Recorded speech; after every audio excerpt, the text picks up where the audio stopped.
Hello friends, हमारी आज की स्टोरी का नाम है दोस्त की खुदगर्जी। एक सज्जन आपसे मिलना चाहते हैं, खुद को आपका मित्र बता रहे हैं। कहते हुए चपरासी ने रजनी को उस व्यक्ति के नाम की पर्ची थमा दी। अनिकेत वह बुदबुदाई और अपने दिमाग पर जोर डालते हुए उस नाम के व्यक्ति को याद करने का प्रयास करने लगी। उसके पति शेखर अपने एक रिश्तेदार की साझेदारी में लोहे का कारोबार करते थे। अच्छी कमाई थी, जिंदगी मज़े से गुजर रही थी। शेखर को दोस्तों के साथ उठने बैठने का बहुत शौक था।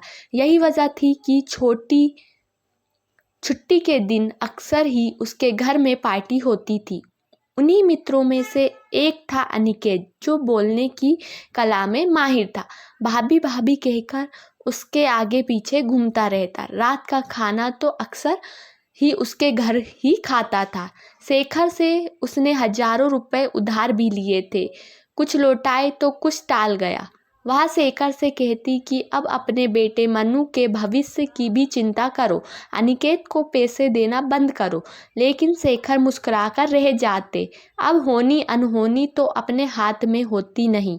एक दिन काम से लौटते वक्त उनकी मोटरसाइकिल की ट्रक से भिड़ंत हो गई। वो बुरी तरह जख्मी हो गए और अस्पताल पहुंचने से पहले ही उसने दम तोड़ दिया। उसकी दुनिया उजड़ गई। अपने बेटे के लिए उसने खुद को संभाला। शेखर के ना रहने से उसके रिश्तेदार ने कारोबार पर भी कब्जा कर लिया। तब उसने शेखर के दोस्तों से मदद मांगनी चाहिए, लेकिन सबने उसे किनारा कर दिया। अनिकेत तो उसका फ़ोन उठाता ही नहीं था। तब उसने समझ आया कि शेखर के सभी दोस्त उसके पैसों पर ऐश करने वालों यार थे। तब उसके भाई ने समझाया कि दूसरों पर नहीं, खुद पर भरोसा रखो।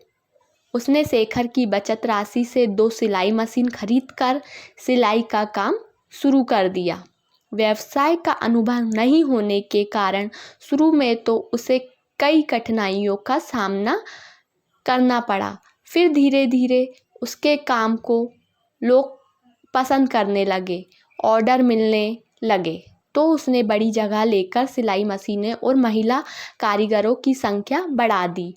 आज वह सफल महिला उद्यमियों में गिनी जाती है। काश आज शेखर यहाँ होते। मैडम, उस आदमी को चपरासी के कहने पर वह वर्तमान में लौटी और बोली, हाँ, अंदर भेज दीजिए भाभी। कहते हुए अनिकेत उसके पैरों पर गिर पड़ा और मगरमच्छ के आंसू बहाते हुए बोला, भाभी, अपने कारीगरों में मुझे भी शामिल कर लीजिए प्लीज़। दूर हट, ईमानदार और वफादार लोगों के बीच तुम जैसे कपटी स्वार्थी यारों के लिए कोई जगह नहीं है। वह गुस्से से चीखी। लेकिन भाभी, तब तक मैं चपरासी उसे घसीटकर बाहर ले गया। सामने की दीवार पर लगी अपने पति की तस्वीर को उसने देखा, जैसे वह कह रहे हो, तुमने ठीक किया Rajni, I am proud of you. तो फ्रेंड्स, आपको मेरी आज की स्टोरी कैसी लगी? अच्छी लगी तो प्लीज़ चैनल को लाइक, सब्सक्राइब और शेयर कीजिए। Thank you.